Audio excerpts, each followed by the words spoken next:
Olá, eu sou a Vanessa Nogueira. Eu sou a Irmelis. Nós estamos no programa Elas no Comando. Segundo programa de 2022, 30 de janeiro, domingo. Como é que foi essa semana, a primeira semana? O que vocês sentiram? Para quem já voltou para as aulas, o que vocês sentiram? E aquelas pessoas que ainda estão se preparando, porque dia 14 de fevereiro, se não me engano, volta as aulas com tudo aí na Prefeitura Municipal de Bragança Paulista. Isso. Nós, no último programa, convidamos a Clarice para continuar com a gente. E é por isso que ela está aqui. A Irmei vai falar um pouquinho mais do que no primeiro programa, porque eu falei muito. Mas qual é o tema do programa de hoje, Irmei? Fui chamada na escola. E agora? Isso é bom ou ruim? Pode ser bom e pode ser ruim, né, Clarice? Seja bem-vinda!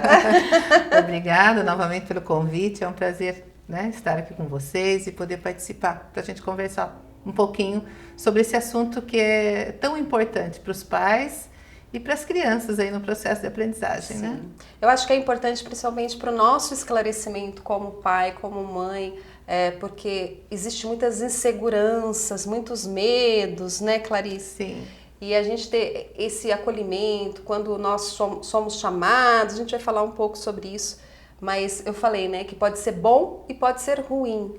Mas eu não vejo ser ruim nesse processo. Eu ia falar isso agora, né? É claro, só o primeiro impacto. É que nós, né, estávamos falando assim, fui chamado na escola, de repente, né, pode ser se candidatando ao emprego, enfim. Mas é sempre um processo bom, porque você ter uma atenção para o que o seu filho pode ter, uma investigação, isso é muito importante no processo. E não é no processo de aprendizado, não é no momento agora do seu filho, é para toda a vida, né, Clarice? Principalmente na primeira infância, né, que Sim. nós carregamos aí muita coisa da nossa genética toda formalizada na primeira infância, não é isso? Exatamente. Quando a gente faz terapia quando é adulto, só entre aspas, tá? Porque você sabe que eu adoro mudar o tema no meio do programa.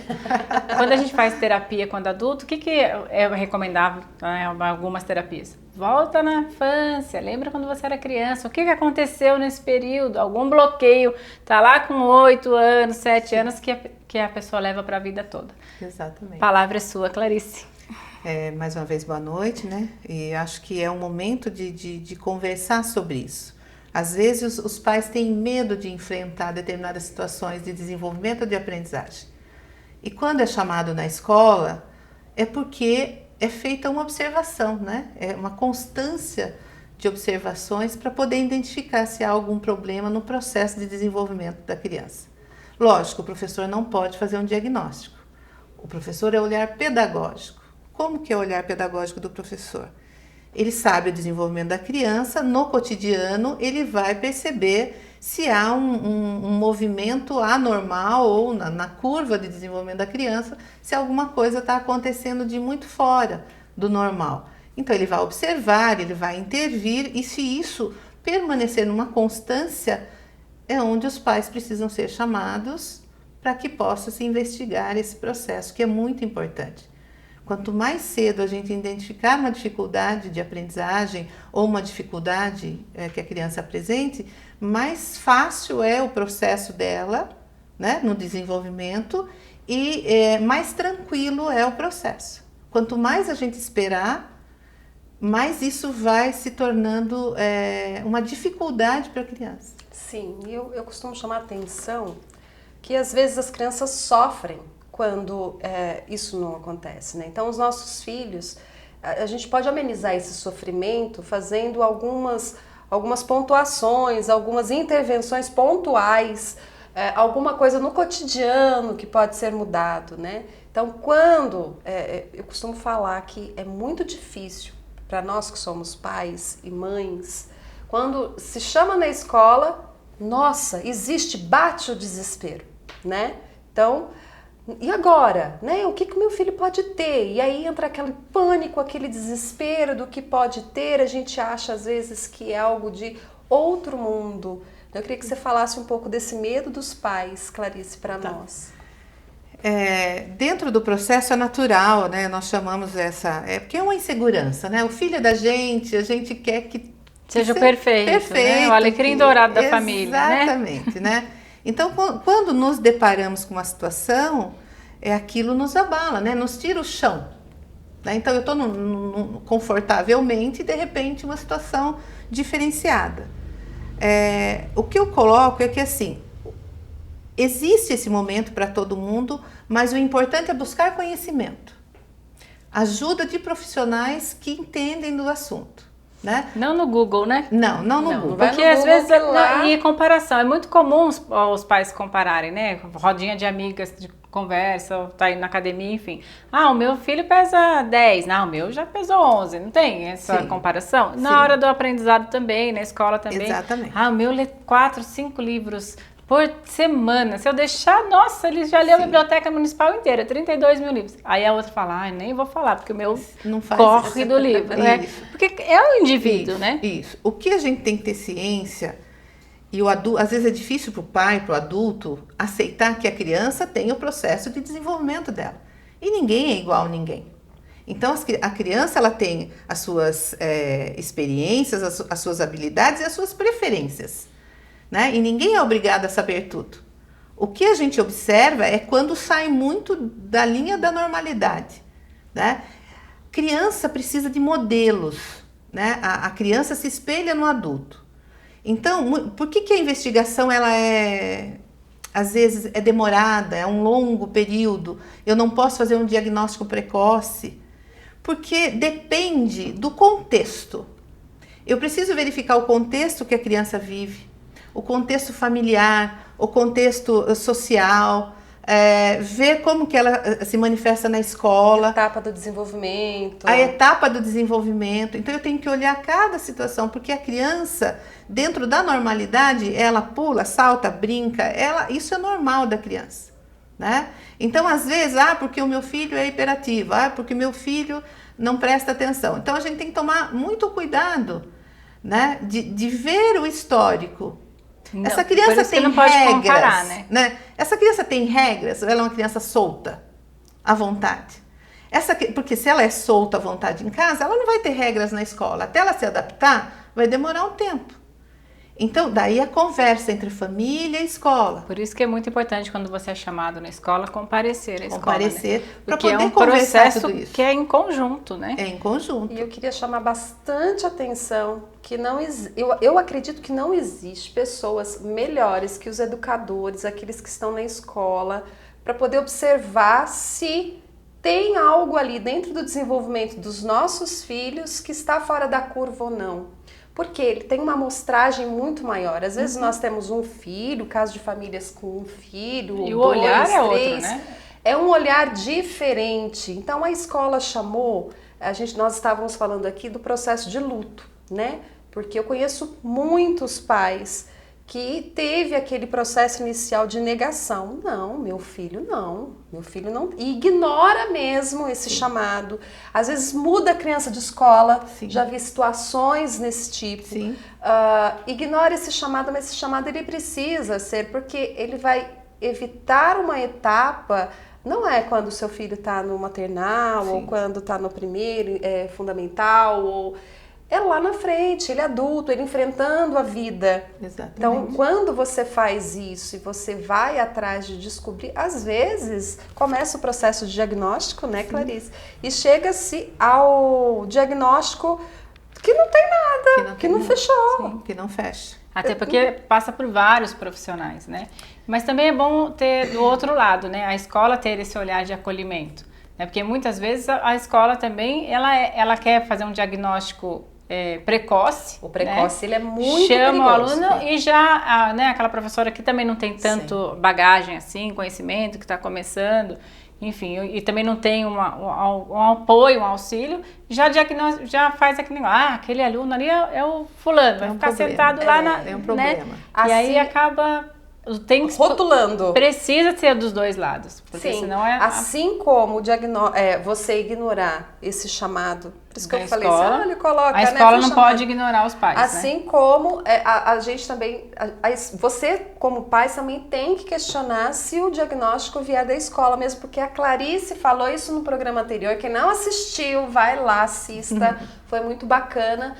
De falar que precisa ter uma série de profissionais para que esse diagnóstico seja fechado. Então, tanto você, ignorar esse chamado e ignorar que precisa ser investigado algo no seu filho, também o diagnóstico precoce, ou eu acho que o seu filho tem isso, ou eu acho, esse eu acho também pode rotular e fazer com que não seja da forma que tem que ser. Me corrija, Clarice, se eu estiver errado. Sim, rotular a criança, por isso que precisa dessa investigação por uma equipe multidisciplinar, tá? E a gente tem que olhar para a criança como criança, independente, né, se a gente tem um diagnóstico, não. Ela tem um processo de desenvolvimento, ela tem um processo de aprendizagem e eu, pedagogo, eu, professor, vou ter que observar esse processo. Tá? Então, eu não posso laudar ou fazer um relatório afirmando. Eu posso colocar que há uma suspeita diante de algum comportamento e que eu indico os profissionais para que os pais procurem esses profissionais, façam esse diagnóstico, esse acompanhamento. E o mais importante é dar continuidade. Se caso for fechado esse diagnóstico, os pais precisam dar continuidade ao acompanhamento. Porque muitas vezes nessa negação, quando eles acabam descobrindo que tem algum problema, e nessa negação, deixa às vezes em segundo plano. E daí ocorre o que você colocou, que isso vai ao longo do processo prejudicando cada vez mais a criança. E aí, vamos lá, o diagnóstico fechado, tem um aprendizado diferenciado, talvez a gente vai ter que voltar num outro programa para falar sobre isso de novo, né? Mas pode ficar tranquila que não vai ser hoje, tá? Porque você já está aqui bastante com a gente. E importante, sobre só a uma inclusão. dica, uma dica, talvez trazer outros profissionais para poder dialogar nesse sentido. Né? Vamos buscar outros profissionais para estar aqui com a gente nas próximas semanas também. Mas aí tem a parte da inclusão, né? Sim. Porque não foi diagnosticado, fechou, tá, ok. Então tá, ele vai ficar lá separadinho. Não, né? Não. Aí é um outro lado que a escola também tem que estar preparada para a inclusão, né? A escola, ela tem que ser inclusiva para todos, independente da deficiência. Porque hoje se fala da inclusão na escola pensando na deficiência. Mas a lei da inclusão e toda a estrutura curricular, enfim, que se fala da inclusão, é a escola para todos, independente do deficiente ou não deficiente, porque ninguém é igual. Então, a gente pode ter um aluno com uma determinada deficiência, mas a gente também tem aquele aluno que é muito tímido, aquele aluno que é introspectivo, ou aquele aluno que é ativo demais, né? E eu tenho que saber lidar com tudo isso. Até porque o mundo é assim, né? É assim. É difícil para o professor? Com certeza. O professor trabalha com 25 crianças na sala de aula em determinadas realidades, em outras até mais do que isso. Então, é difícil essa variedade de situações, né? Ou de diferenças, né? Todos nós somos diferentes. Então, assim, se eu tenho o laudo de uma deficiência, eu vou adaptar as situações caracterizado para aquela deficiência. Se eu tenho uma dificuldade de aprendizagem, eu preciso olhar essa dificuldade de aprendizagem e fazer as adaptações para essa dificuldade de aprendizagem. Mas o contexto é que o desenvolvimento da criança é o mesmo para todas, na faixa etária e tudo mais. Ela precisa de uma situação adaptativa porque ela não enxerga, porque ela não ouve, ou porque ela não tem mobilidade, né? Ou porque ela não tem atenção. Mas o processo cognitivo é o mesmo. O que vai acontecer é que uns acontecem mais rapidamente, outros demoram mais, que para uma criança que não tenha nenhum tipo de deficiência, também é processual. Sim. Ela pode, ninguém vai aprender no mesmo nível ao mesmo tempo, né? Então esse olhar é preciso. E às vezes a ansiedade dos pais atrapalha. É importante que o pai tenha conhecimento para poder caminhar junto com o pedagogo, junto com o psicólogo, né, com os terapeutas. E vai ter que aprender, quais são os profissionais que a gente envolve, que é envolvido? A gente é um N profissionais e dentro das áreas as especializações também, né? Sim.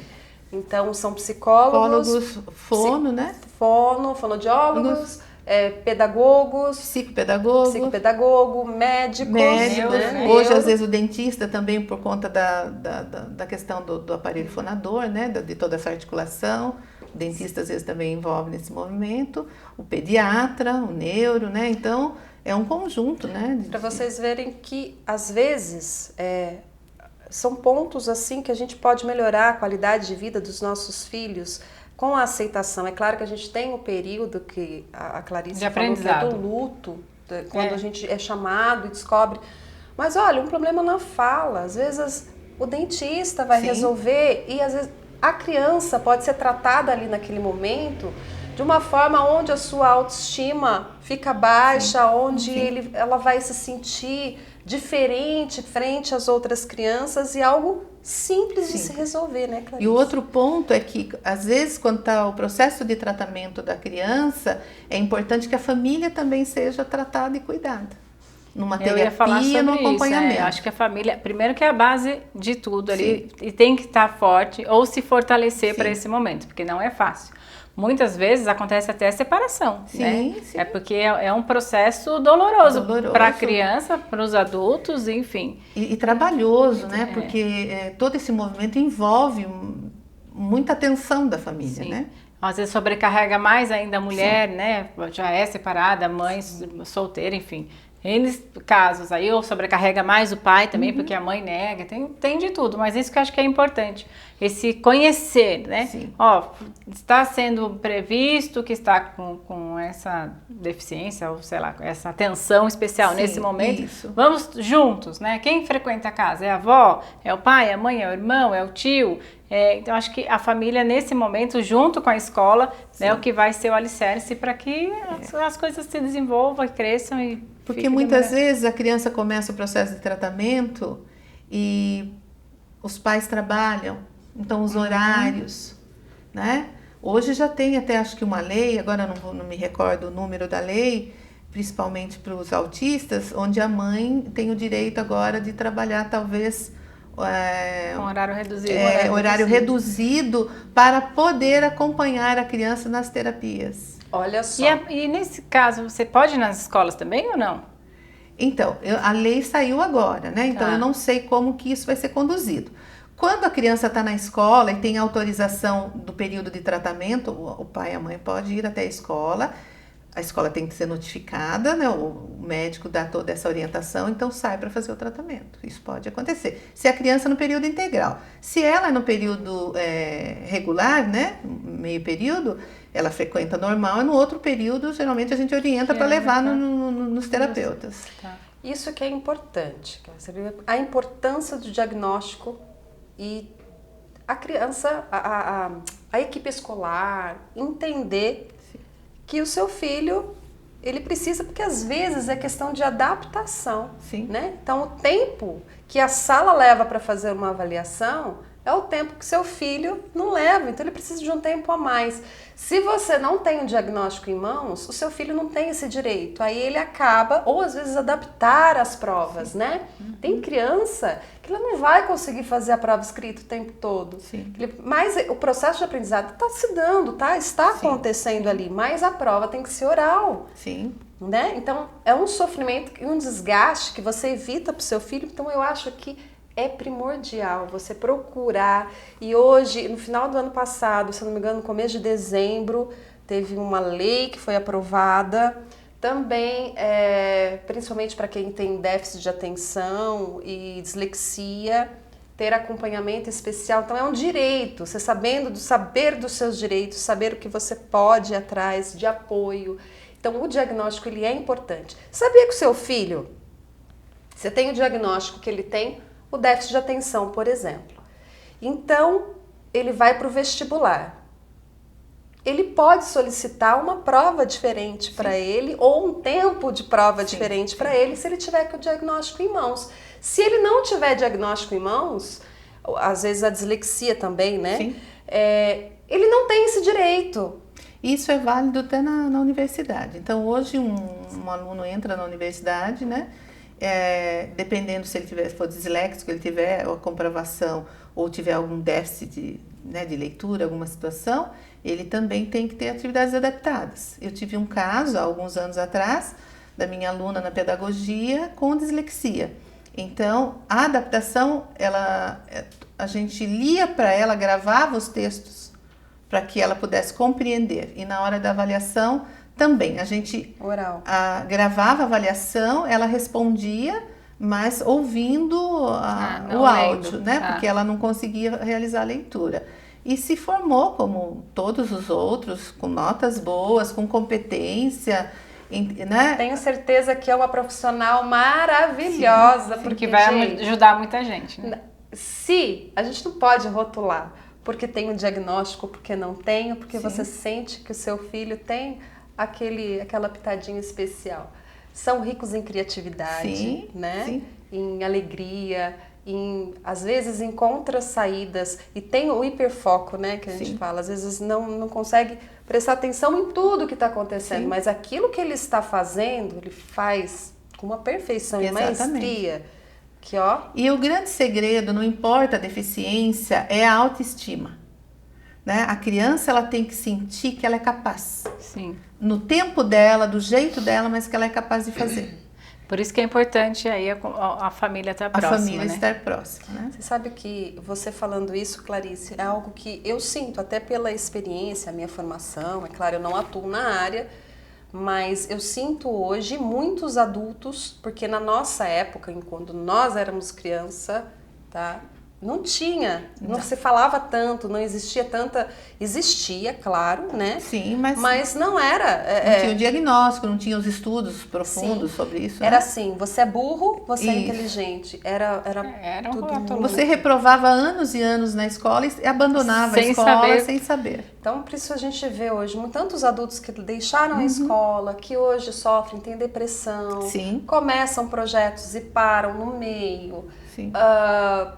Que sofrem autoestima baixa, não tem, né? Inexistente. Por isso que essa temporada é muito importante. Nós estamos falando dos filhos, que daqui a pouco vão se tornar adultos, e aí a gente pode voltar lá no ano passado ou trazer novos temas aí de autoconhecimento, né? Do poder da ação. Porque às vezes você é um adulto que não foi diagnosticado quando criança e que precisa só fazer algumas adaptações. Sim. Né? Tá tudo certo. E você tem tanta competência quanto todos, né? Só que sofremos mais para chegar. Quando estamos adultos, o sofrimento ele é maior. Sim, porque o adulto tem o bloqueio que a criança não tem. A criança ela é natural, ela tem o medo, né? Mas é naturalmente. O adulto já não. Tanto que quando a gente trabalha na EJA, na alfabetização de jovens e adultos, é muito difícil. Porque o primeiro passo é você tentar conquistá-lo na questão da autoestima, que eles são capazes. Porque eles acham que eles não são capazes, que eles não conseguiram lá no período certo e que agora eles estão ali tentando. Então, sai coisas maravilhosas, né? Sai, mas é muito difícil, porque primeiro você tem que conquistar a autoestima. Depois é o processo de alfabetização, senão eles não avançam, né? Porque eles se sentem diminuídos, né? E isso pode acontecer com qualquer um nesse processo. Em diversos temas, né? Quando nós não conhecemos o assunto e a gente deixa ele passar por nossa vida, é um fato. Mas quando nós temos a oportunidade de ajudar essas crianças, os nossos filhos, e ter essa atenção e procurar, isso é algo magnífico. Eu acho que o que é importante, né? Conhecimento é mudança de comportamento. Então, se eu tenho conhecimento... E transformação de vida, né? Transformação, né? Então, assim, para os pais, né? Que dica que a gente pode deixar para os pais? Que busquem informações, que realmente acompanhem seus filhos. Se não for, né? Pela saúde privada, nós temos hoje a questão pública que dá essa assistência. Eu ia até perguntar isso na metade do programa, porque muitas pessoas podem estar assistindo hoje e falar assim, mas isso na escola particular é fácil, eu quero ver fazer isso na escola pública. Não, nós temos. E é exatamente isso que eu ia falar. Mais de 25 anos, você todo foi na escola pública, né? O tempo todo na escola pública. Então, todo esse conhecimento que a Clarice está trazendo aqui para vocês são coisas que a escola pública trabalha. Também, né? Nas escolas particulares, mas a escola pública trabalha. E a gente tem muita coisa para melhorar, porque tudo é um aprendizado para todo mundo, é adaptação, é estudo, é conhecimento. Mas a gente já caminhou muito. Hoje nós temos assistência pela escola pública, principalmente municipal. Nós temos um centro, né? Que é o NAA, que atende as nossas crianças da rede para realizar o diagnóstico ou com o diagnóstico já vindo de outra equipe, onde a gente faz esse acompanhamento junto aos pais, né? Então a escola encaminha, os pais procuram a equipe, tem todo esse acompanhamento. Bom, ficou até aqui esse momento, compartilha, porque vocês estão vendo quanto de conhecimento que estamos trazendo aqui nessa retomada de 2022 do Elas no Comando, janeiro. E é isso, né? Quase no Eu final. acho que é isso, senão... quase no final. Eu tenho um Vamos recado. trazer outros profissionais também. Sim, pai, mãe, vó, quem cuidador, né? Sim. Viva o luto, porque ele acontece, sim. Foi chamado, e aí, viva esse luto, né? Sim, principalmente se for um caso sério, às vezes, né? De uma Sim. dificuldade séria. Mas respire, pense que você não está sozinho e que vai ser muito melhor para todos que esse diagnóstico seja feito, para a felicidade do seu filho, de quem você cuida ou Até do seu porque neto. a negação é pelo amor, né? Sim. Então, você tem esse conhecimento e buscar ainda mais o desenvolvimento dele, com certeza o amor vai transbordar. Mais uma vez, Obrigada, obrigada, Clarice, Eu que por ter agradeço. vindo, ter aguentado a gente aqui Imagina, também. é um prazer. Muita informação, como eu já falei. Compartilhe. E ficou muita coisa de fora, né, Ficou, Clarice? fiz uma listinha aqui, ó. Mas a gente traz ela de volta um dia ainda. Não parou por aqui, não. Muito obrigada. Até o próximo domingo. Lembrando que sempre às 19 horas o e-mail vai estar aqui embaixo. Vanessa Nogueira BP nas redes sociais. Liz Irmei. No YouTube, Curta. Elas no Comando. E vem com a gente todos os domingos às 19 horas. Não percam. Não perca. Obrigada mais uma vez, Clarice. Eu que Tchau. agradeço. Tchau. Tchau.